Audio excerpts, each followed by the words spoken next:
Chapitre 11 de la faillite. La faillite du chapitre 11 est une opportunité pour les individus ainsi que les entreprises de réorganiser vos dettes afin de rester en affaires. Il existe 3 types de faillites du chapitre 11. Une pour les grandes entreprises, une pour les petites entreprises, soit une entreprise qui est définie ayant 500 employés ou moins et ayant moins de 2,19 millions de dollars de dettes. Pour les personnes qui ne sont pas admissibles au chapitre 7 ou au chapitre 13 également. Un individu remplissant les documents pour le chapitre 11 a droit à 5 ans pour rembourser la totalité ou, selon les circonstances, une partie de la dette. Il est possible qu'une entreprise ait droit à plus de 5 ans. Il y a de nombreux avantages à une faillite du chapitre 11. Par exemple, le tribunal peut réduire le montant dû sur la propriété si le montant dû est supérieur à la valeur de la propriété. Par exemple, si vous possédez un bâtiment avec une hypothèque de 5 millions de dollars et la valeur marchande de l'immeuble est à seulement 3 millions de dollars, le tribunal peut réduire l'hypothèque à 3 millions de dollars et les 2 millions retirés de l'hypothèque deviendront une dette non garantie.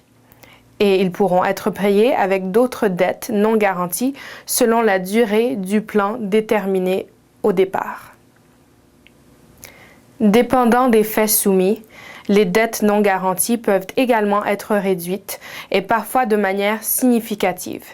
Si le plan de paiement du chapitre 11 prévoit que le créancier doit payer 10% des dettes non garanties sur 5 ans, il devra donc payer 200 000 $ du 2 millions de dollars de l'hypothèque.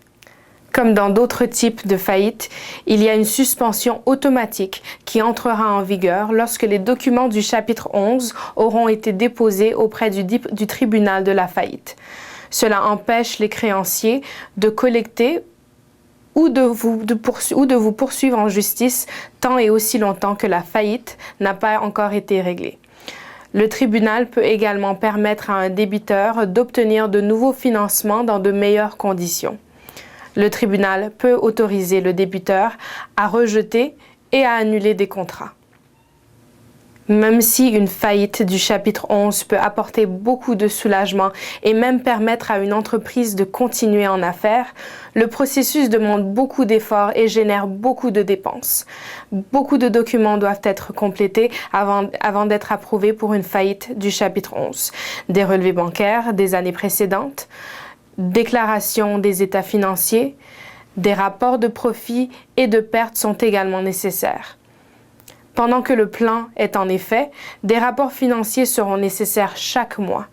Il y aura une surveillance par le tribunal durant cette période.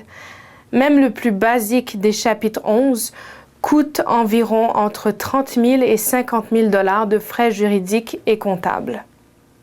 Je vous invite à consulter notre site internet pour de plus amples informations au sujet du cabinet d'avocats, ainsi que si vous avez des questions concernant la faillite.